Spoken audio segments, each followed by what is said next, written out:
하나님 말씀 마태복음 11장 27절 한 절을 다 같이 읽겠습니다.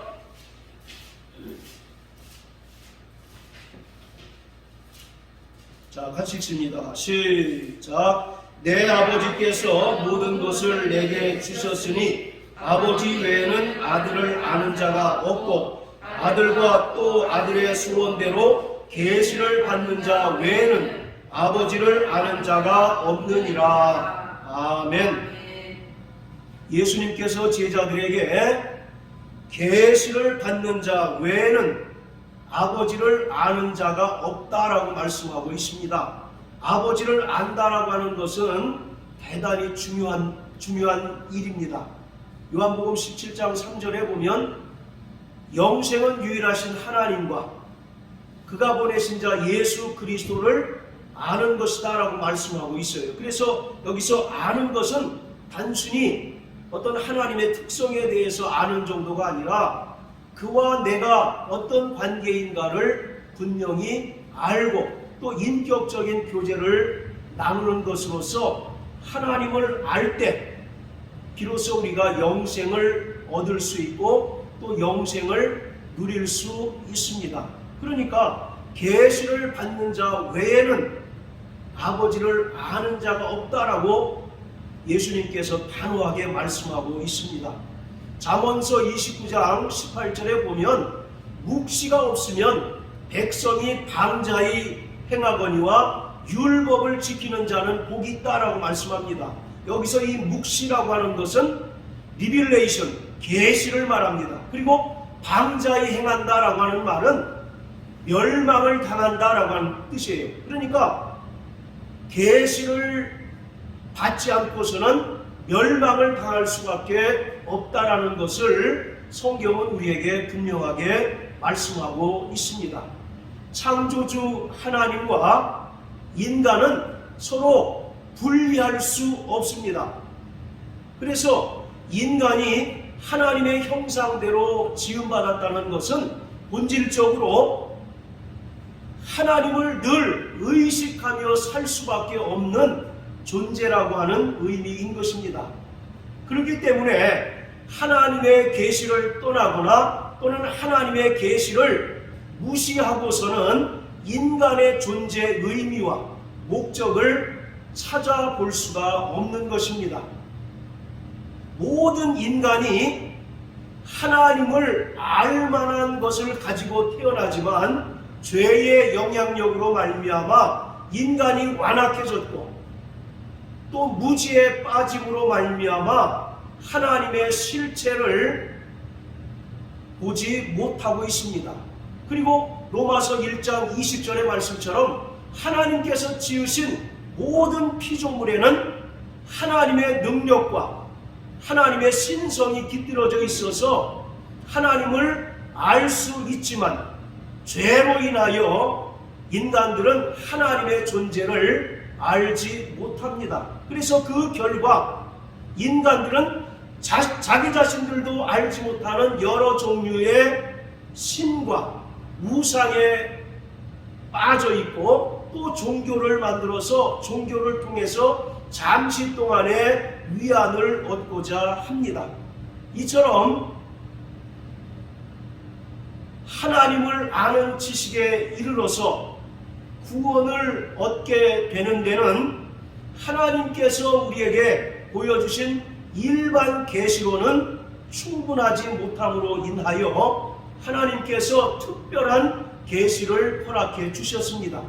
로마서 1장 19절 20절의 말씀을 통해서 하나님께서 지으신 모든 피조물들을 통해서 하나님을 알 수 있게 하셨지만 인간은 죄로 말미암아 하나님을 아는 지식에 이르는 데 불충분함으로 말미암아 하나님께서 특별 계시를 허락해 주셨다는 것입니다.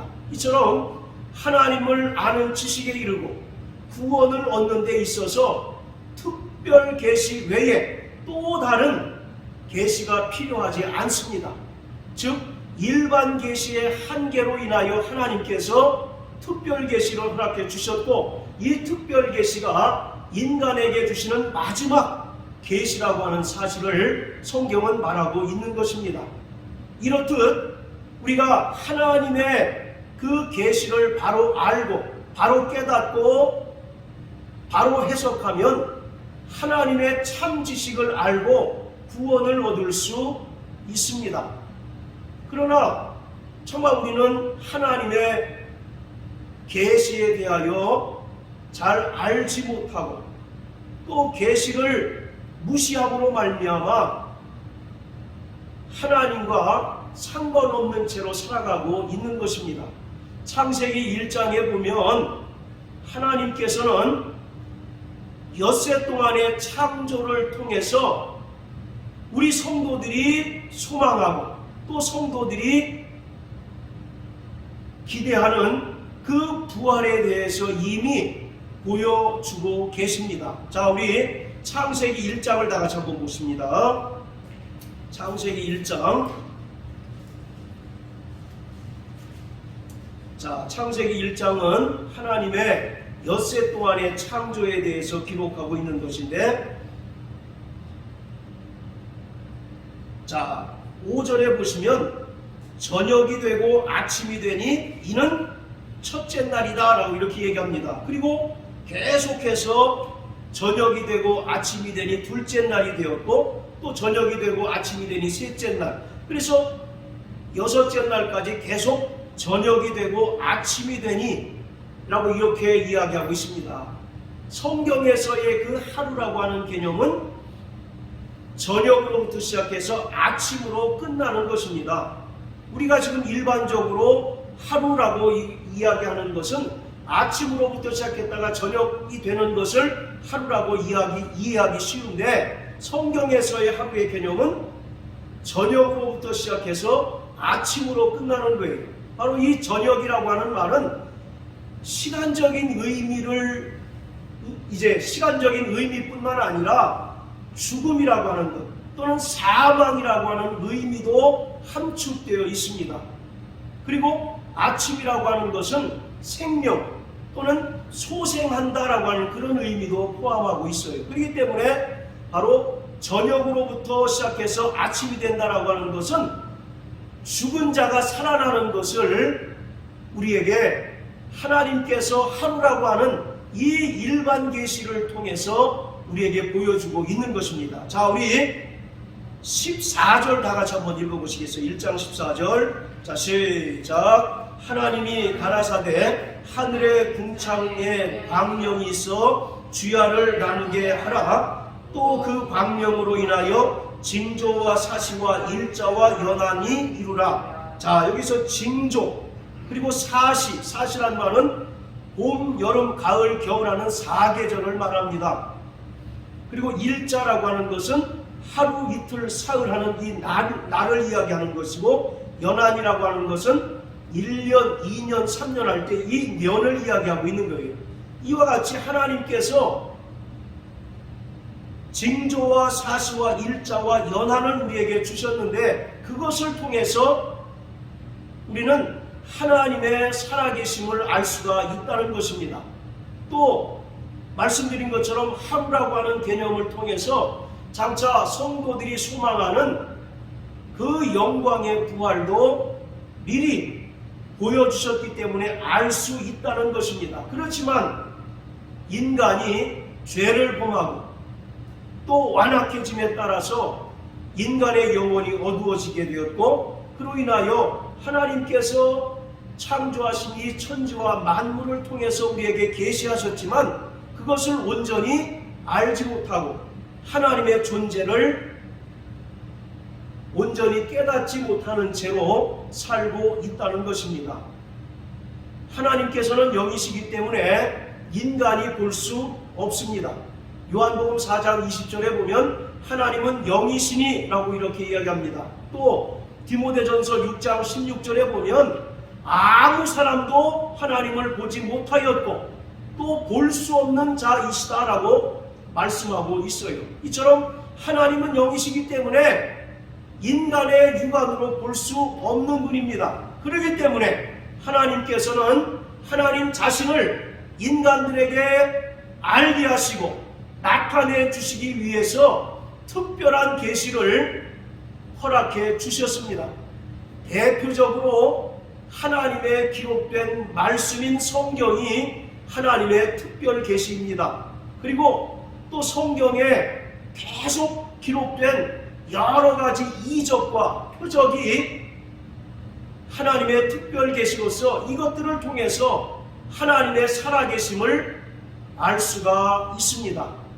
그리고 구약 성경에 자주 언급하고 있는 꿈이나 환상의 이야기들이 나오는데, 이런 꿈과 환상을 통해서 하나님께서는 선지자들에게 하나님의 말씀을 계시해 주고 계셔요. 이처럼 꿈이나 환상을 통해서 하나님께서는 여러 사람에게 하나님 자신을 나타내 주셨습니다. 그뿐만 아니라 구약에 등장하는 여호와의 사자라고 하는 존재가 나오는데, 이 여호와의 사자를 통해서 하나님께서는 여러 사람에게 하나님의 존재를 나타내 주셨는데, 이 여호와의 사자라는 존재는 말씀이 육신이 되어 이 땅에 오시기 이전의 로고스, 곧 예수 그리스도를 가리키고 있습니다. 창세기 18장에 보면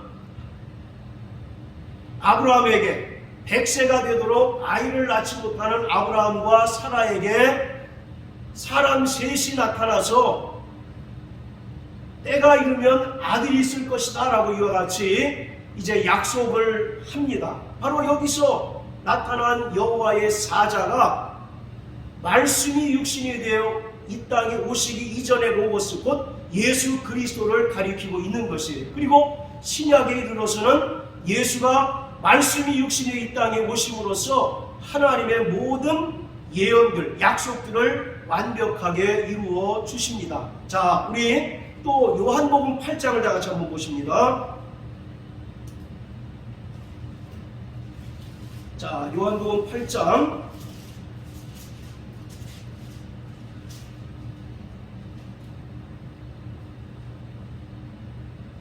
자, 56절부터 59절까지 다 같이 읽습니다. 시작. 너희 조상 아브라함은 나의 때 볼 것을 하다가 보고 기뻐하였느니라. 유대인들이 가로되 내가 아직 50도 못 되었는데 아브라함을 보았느냐? 예수께서 가라사대 진실로 진실로 너희에게 이르노니 아브라함이 나기 전부터 내가 있느니라 하시니, 저희가 돌을 들어 싫어하거늘 예수께서 숨어 성전에서 나가시니라. 유대인들에게 있어서 아브라함이 어떤 존재입니까? 그들의 혈통의 조상으로서 가장 존경하고 흠모하는 대상이 바로 아브라함이에요. 그런데 예수님께서 유대인들에게 뭐라고 얘기합니까?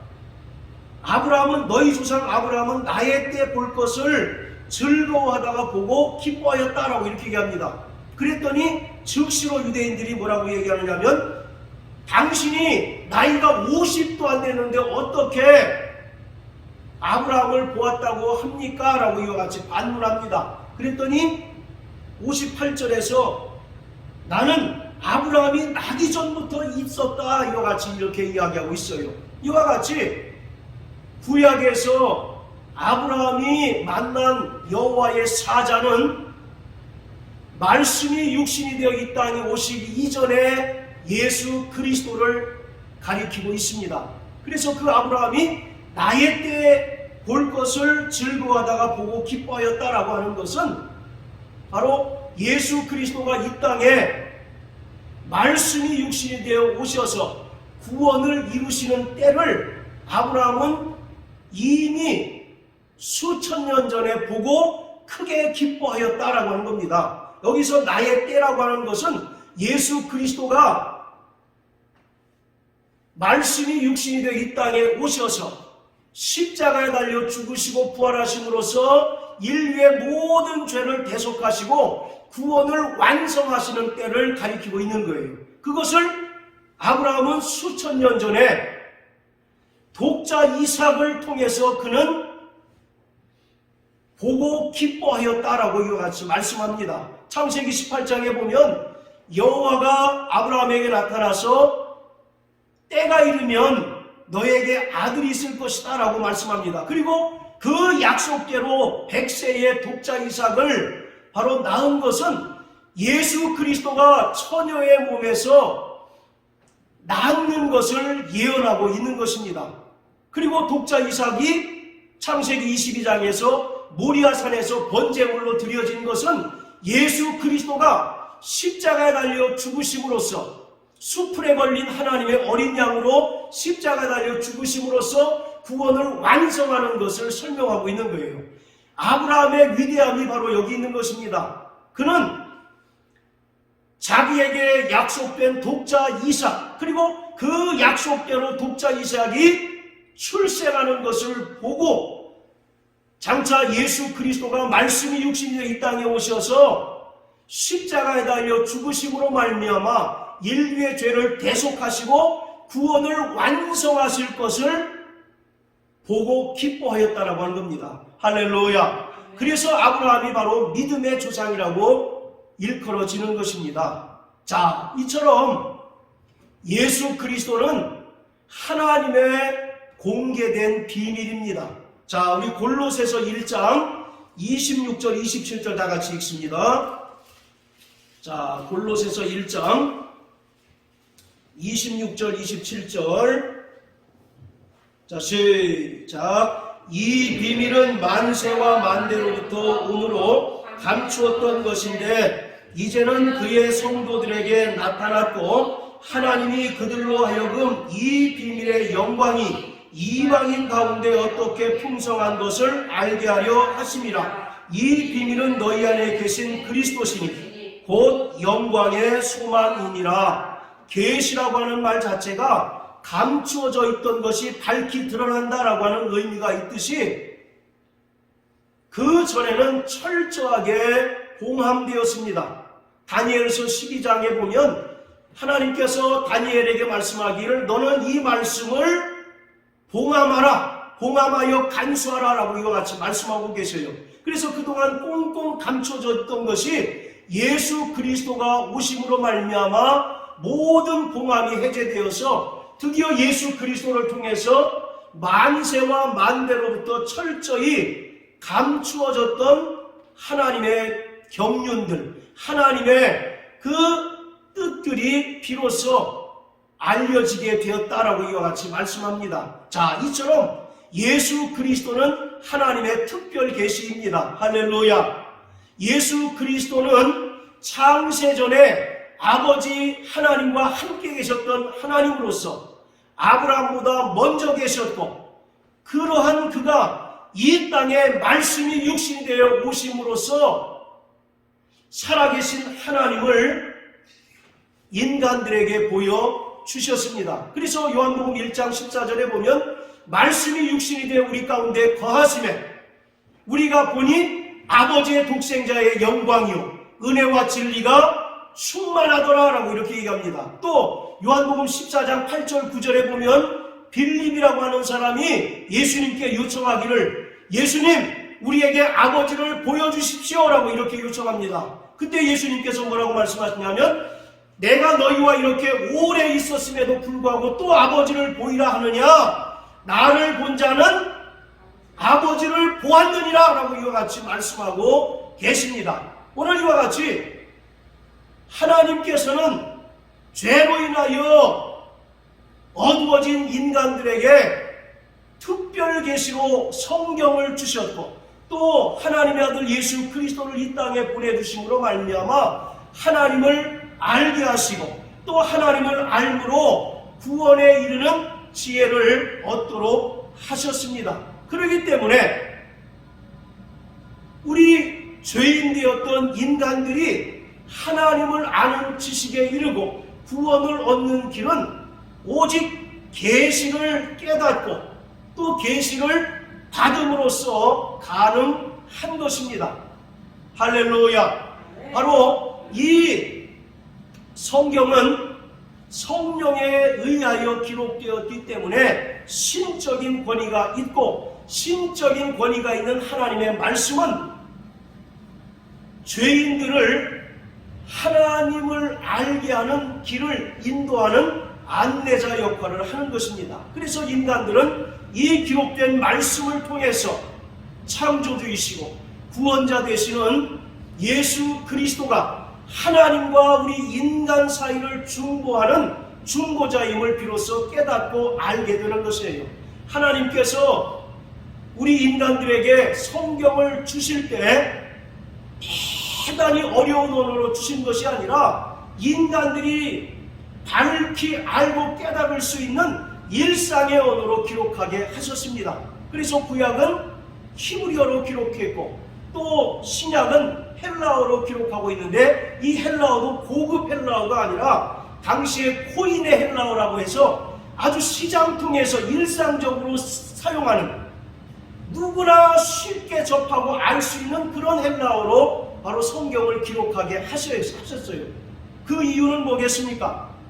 어느 누구도 쉽게 하나님의 계시의 말씀에 접근하고 그 계시를 통해서 하나님의 존재를 분명히 밝히 알고 하나님의 지식을 하나님을 아는 지식에 이르러서 결국 구원을 얻도록 하는 것입니다. 그래서 성경은 모든 믿는 자들의 신앙과 행동에 있어서 유일한 규범이고 철저히 하나님의 신적인 권위가 있는 바로 말씀인 것이에요. 또 이 성경은 계속 말씀드리지만 성령의 영감에 의하여 기록되어진 말씀이기 때문에 절대적으로 오류가 없습니다.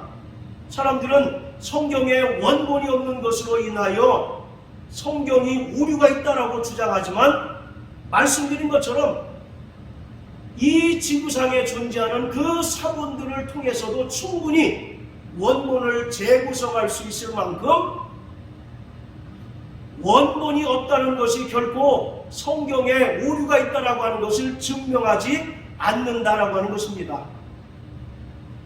우리가 이 성경을 깊이 상고하고 날마다 읽어야 하는 이유는 이 성경은 타락한 인간들을 살리는 진리를 담고 있기 때문에 그렇습니다. 할렐루야. 네. 하나님께서 인간에게 계시하신 진리는 오직 성령의 조명을 통해서 깨달아질 수가 있는 거예요.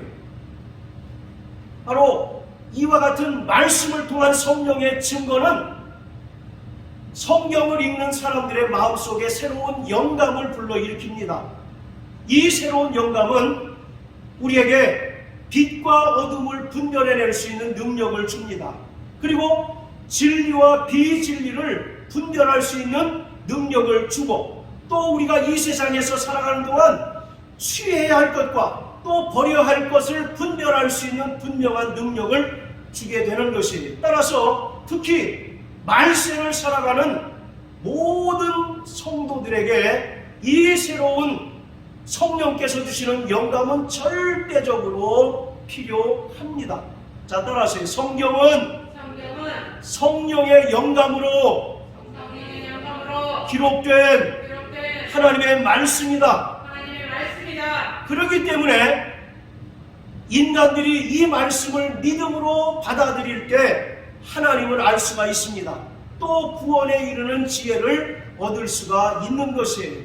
이 성경은 철저히 성령의 영감으로 기록되어졌고 또 인간들이 이 말씀을 듣고 받을 때 성령께서 감동하심으로 말미암아 이 성경은 철저하게 바로 성령의 역사인 것입니다. 그런데 믿는 사람들조차도 이 성경의 가치를 잘 알지 못합니다. 그리고 또 이 성경에 대한 가치를 너무 과소평가하기 쉽습니다.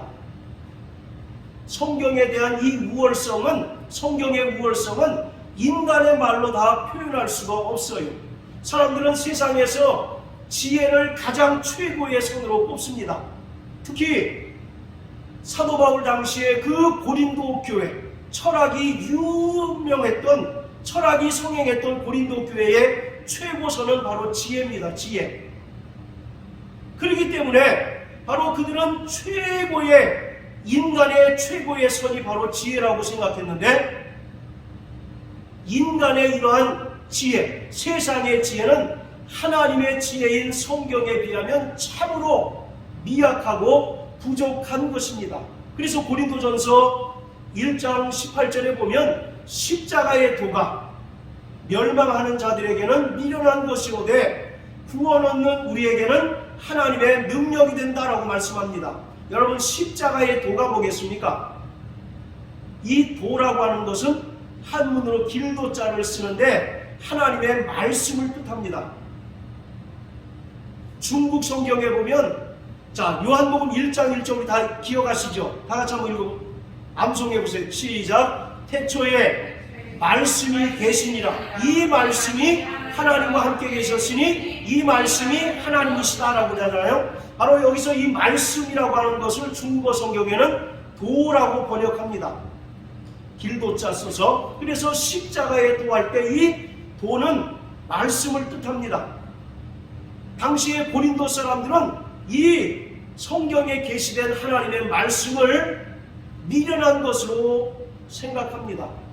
아니, 전능하신 하나님께서 어떻게 사람으로 오실 수 있는가? 그들은 철저히 이분법적인 영지주의적인 그런 그 사고에 쩔어 있는 자들이기 때문에 영혼은 굉장히 거룩하고 성스러운 것으로 여긴 반면에 육체는 저속하고 속된 것으로 여겼습니다. 그런데 예수 그리스도가 말씀이 육신이 되어 이 땅에 오셨다라고 하는 것이 그들에게는 걸림돌이 되는 거예요.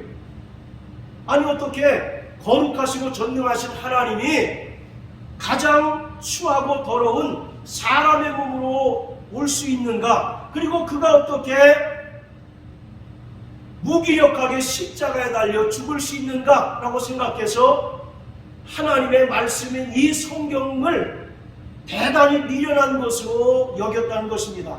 그러나 우리는 분명히 알기를 바로 이 말씀을 믿을 때 우리가 구원을 받습니다. 할렐루야.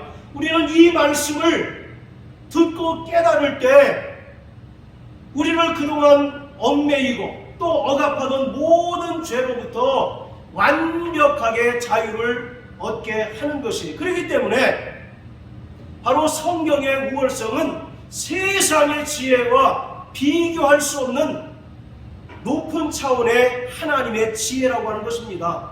바로 세상의 지혜라고 하는 것은 상대적인 것에 불과하지만 하나님의 지혜인 이 계시의 말씀은 절대적인 진리인 것이에요. 이 세상에 얼마나 많은 책들이 있습니까? 이 세상에 얼마나 많은 책이 있어요. 그러나 이 세상의 책들은 그 시대의 정신을 반영하는 데 급급합니다. 그리고 당대의 아픔을 치유하는 것으로 끝나지만 하나님의 말씀인 성경은 모든 세대를 아우를 수 있는 것이에요.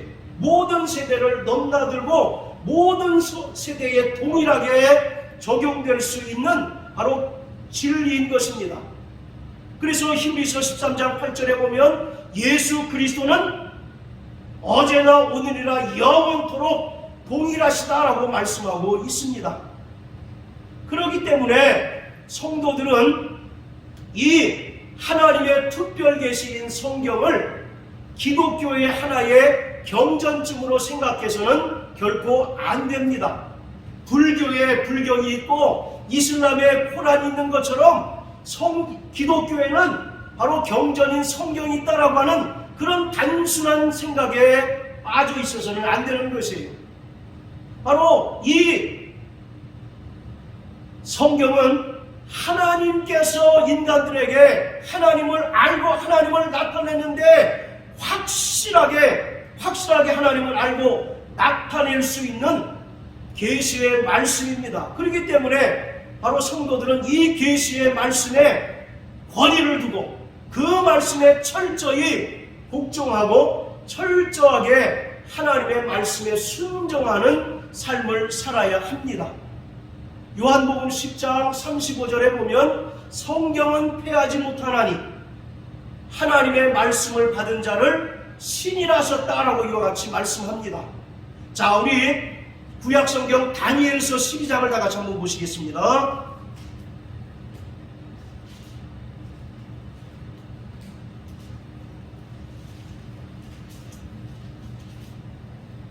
자, 다니엘서 12장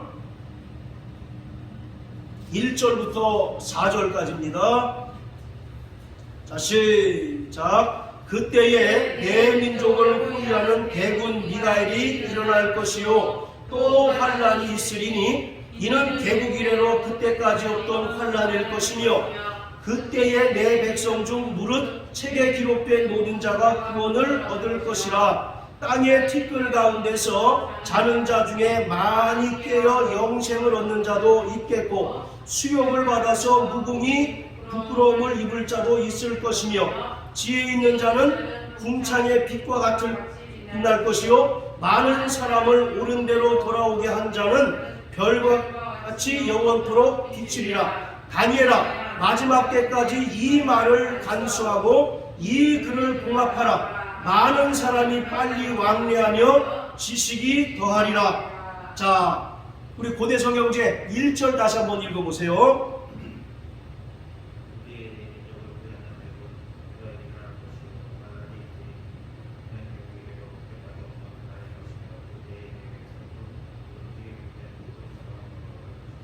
예, 자, 여러분 계시록에 보면 생명책에 기록된 자들만이 천국에 들어갈 수 있다라고 말씀하고 있잖아요. 만약에 생명책에 그 이름이 기록되지 않는 자는 어떻게 됩니까? 둘째 사망, 곧 불못에 던진다라고 말씀하고 있지 않습니까? 자, 그런데 그 생명책이 어떤 책일까요? 별도의 어떤 인명부가 있어서 그 이름을 일일이 기록한 책을 말할까요? 자, 12장 1절 자세히 한번 보세요. 그때에 내 백성 중 무릇 책에 기록된 모든 자가 뭘 얻습니까? 구원을 얻습니다. 결국 이 성경이 생명책인 것이에요.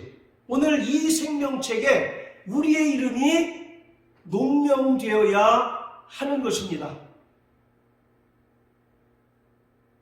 자, 그건 좀 이따 설명드리고요. 자, 4절에 보면 다니엘아, 마지막 때까지 이 말을 간수하고 이 글을 봉함하라. 많은 사람이 빨리 왕래하며 지식이 더하리라.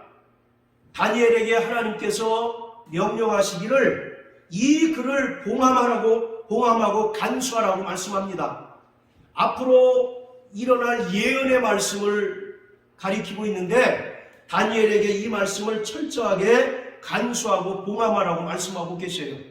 이처럼 계시의 말씀이 철저히 봉함되었습니다. 그런데 이 계시의 말씀이 언제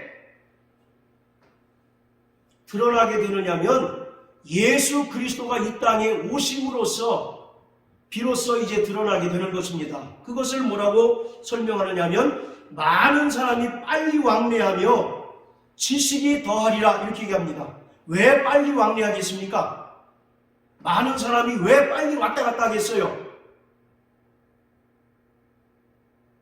하나님께서 다니엘에게 주신 그 예언의 말씀이 성취되는 것을 보고 깨달으려고 하는 사람들이 그렇게 열심을 낸다는 겁니다.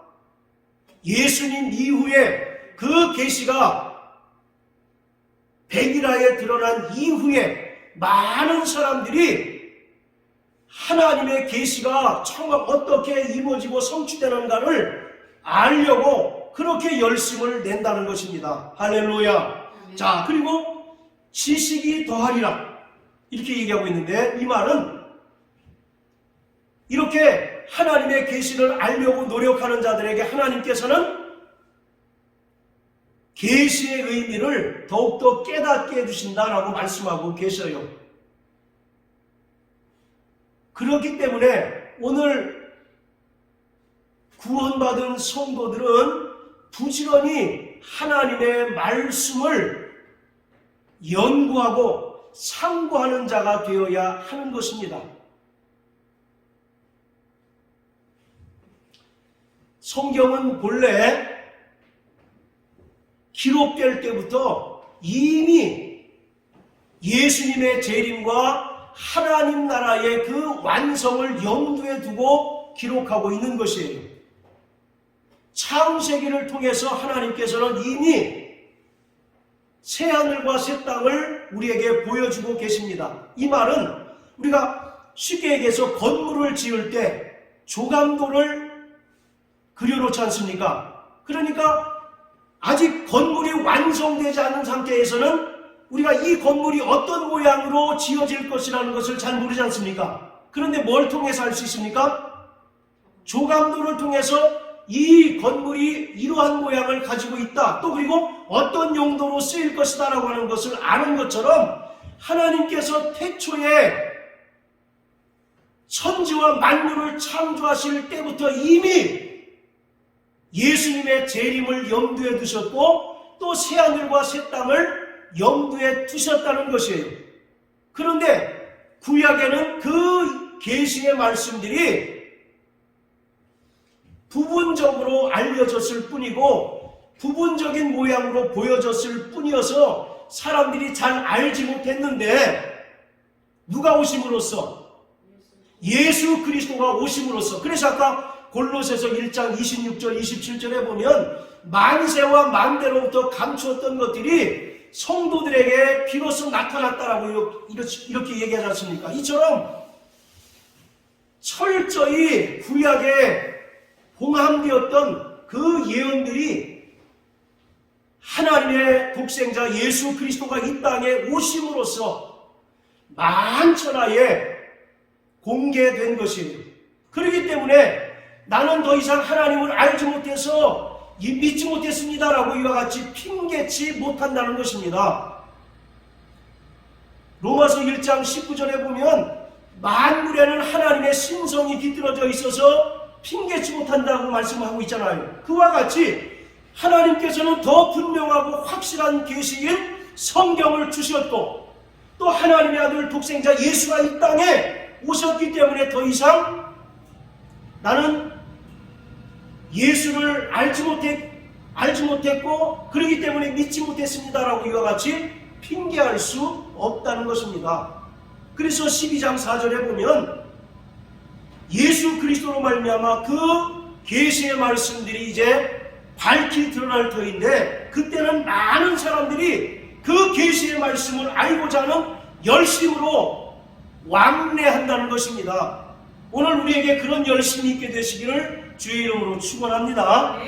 단순히 성경은 그냥 인쇄된 기록된 말씀을 우리가 읽는 것이 아니라 이 기록된 말씀을 통해서 오늘 하나님께서 우리에게 또 인간들에게 하시고자 하시는 그 말씀을 깨닫는 것이 성경을 아는 것이에요. 어떤 사람들은 성경을 많이 안다고 해서 구약에 이스라엘의 왕들의 그 계보를 막 꿰뚫습니다. 우리가 조선시대 왕의 이름을 외우지 않습니까? 태종, 태세 뭐 이런 식으로 외우잖아요. 그것처럼 구약의 남유다와 북이스라엘의 왕의 계보를 다 꿰요. 그리고 이 왕은 무슨 일을 했고 다 압니다. 그것을 성경을 안다라고 얘기하지 않고 하나님께서 이 계시의 말씀을 우리에게 주신 근본적인 목적을 우리가 깨달을 때 성경을 아는 것입니다. 자, 따라하세요. 나 영혼아, 성경을 알자. 네, 그 이면에 하나님의 놀라운 감추어져 있었는데 예수 그리스도로 말미암아 밝히 드러난 진리를 깨닫는 것이 성경을 안다라고 표현하는 것입니다. 자, 히브리서 1장 다 같이 보세요. 히브리서 1장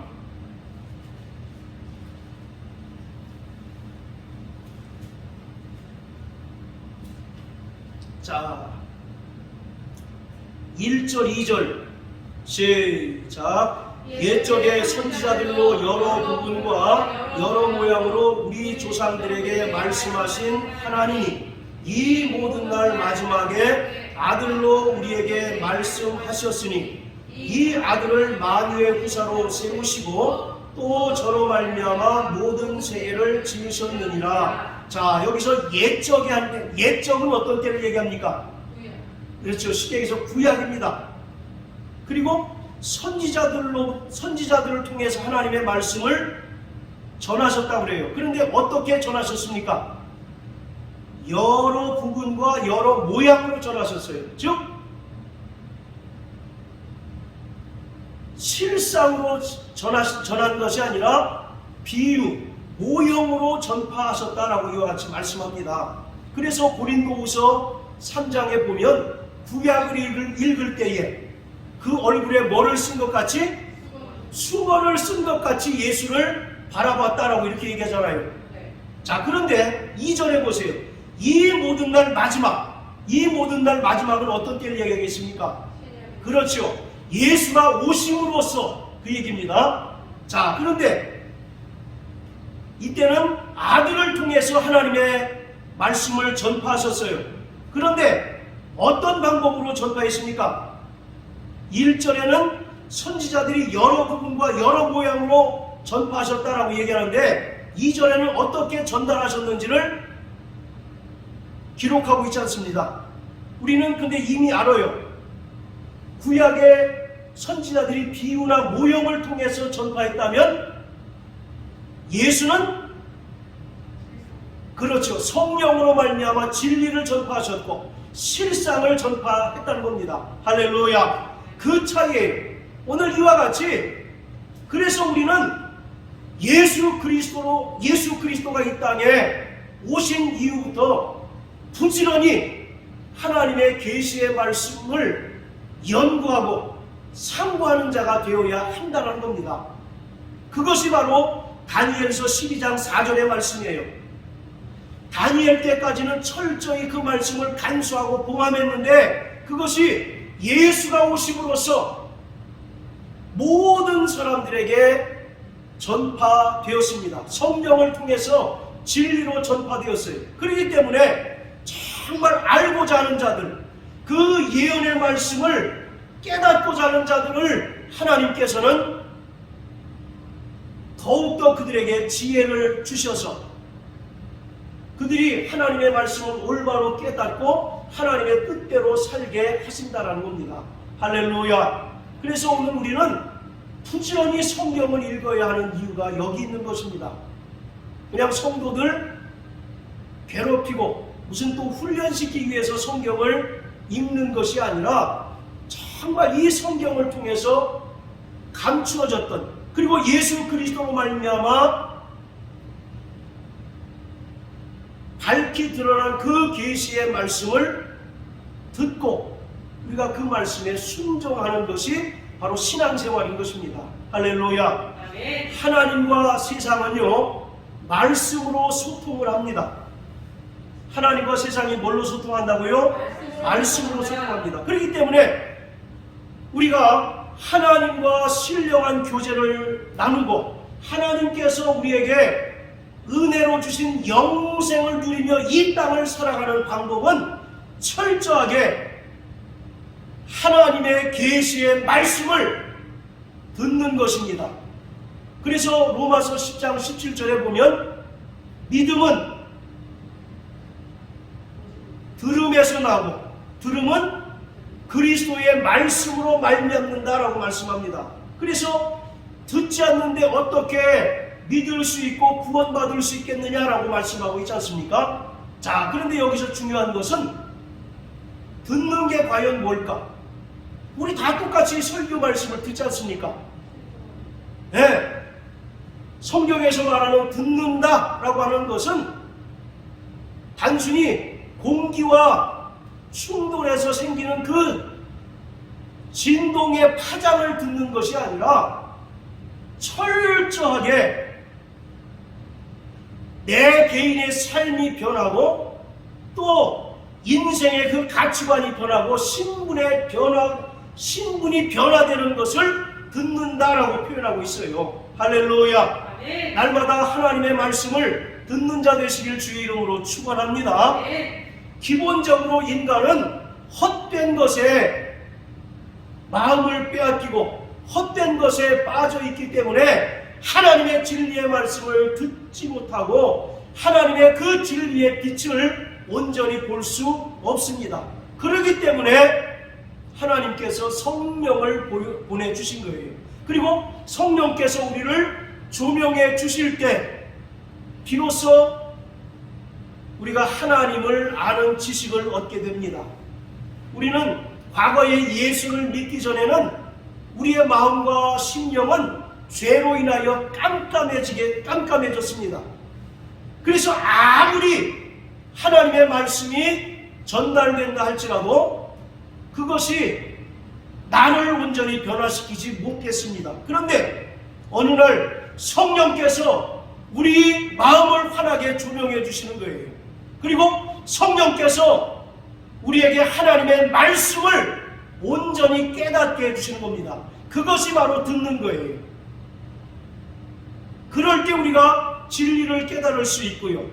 진리의 빛이 우리 가운데 충만하게 된 것을 온전히 깨닫게 되는 것입니다. 자, 믿음이 있으시면 아멘 하십시오. 믿음이 뭡니까? 믿음은 듣는 것입니다. 들으라 이스라엘아, 신명기 6장 4절에 이야기하고 있잖아요. 쉐마 이스라엘. 이 쉐마라고 하는 말은 듣다 또는 순종하다 그런 뜻이거든요. 들어야 믿을 거 아니겠습니까? 들어야 순종할 수 있을 것 아니겠어요? 자, 그런데 여기서 이 듣는다라고 하는 말에는 세 가지가 포함되어 있어야 돼요. 자, 손가락 좀 이렇게 해보세요. 이렇게. 자, 하나씩 적으면서 첫째, 지식이 있어야 됩니다. 따라서 지식. 그리고 두 번째는 나의 동의. 그리고 세 번째, 신뢰가 있어야 됩니다. 진실한 믿음은 이 세 가지가 동시에 나타나야 돼요. 억지로 예수 믿게 할 수 있습니까? 없습니까? 아무리 품에서 낳은 자식이라 할지라도 강요해서 예수 믿지 못하게 하잖아요. 왜 그러냐? 믿으면은 반드시 이 세 가지가 동시에 나타나야 되기 때문에 그렇습니다. 내가 하나님의 말씀을 들음으로 하나님이 어떠한 분이신가를 일단 기본적으로 알아야 되지 않습니까? 그리고 그것이 내 이성적으로 동의가 되어야 돼요. 믿음은 주입식으로 얻어집니까? 안 얻어집니까? 여러분, 믿음은 주입식으로 얻어져요? 안 얻어져요? 억지로 믿어집니까? 절대 그렇지 않잖아요. 그러니까 자기 자신의 그 이성적인 동의가 있어야 합니다. 그리고 나서 세 번째가 신뢰예요. 자, 이 세 가지 중에 지식과 동의는 내 영역입니다. 내가 할 수 있는 부분이에요. 그런데 중요한 것은 세 번째, 신뢰는 누가 해주셔야 됩니까? 성령이 해주셔야 돼요. 성령이 깨닫게 하시고 죄로 인하여 어두워진 우리의 심령을 환하게 조명해 주실 때 비로소 우리가 믿음을 얻게 되는 것이죠. 그래서 믿음은 들음에서 나며 들음은 그리스도의 말씀으로 말미암는다라고 기록하고 있어요. 그래서 우리는 절대적으로 성령께서 그 말씀을 우리에게 들려주시고 깨닫게 해주시지 않는다면 구원의 믿음을 얻을 수 없습니다. 우리가 하나님의 말씀을 들을 때 그것이 내게 동의가 되고 또 동시에 성령이 역사하실 때 우리가 그것을 하나님의 말씀으로 인정하고 받을 수가 있는 것이에요. 그래서 고린도전서 12장 3절에 보면 성령으로 아니하고서는 예수를 주라 시인할 수 없다라고 말씀하고 있지 않습니까? 그렇기 때문에 우리는 늘 하나님의 계시의 말씀을 성령으로 말미암아 듣는 자가 되어야 하는 것입니다. 그래서 계시록 2장 3장에 보면 7교회에게 마지막에 예수님께서 꼭 당부하시는 말씀이 뭡니까? 성령이 교회들에게 하시는 말씀을 들을지어다. 할렐루야. 이 말씀을 우리가 들을 때 우리 영혼이 살아나게 됩니다.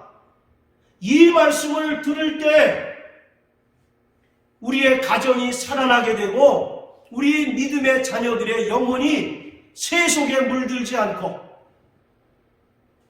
세상의 유행에 따라서 살지 않고 하나님의 말씀으로 변화된 채로 그 말씀을 따라서 살아갈 수가 있는 것입니다.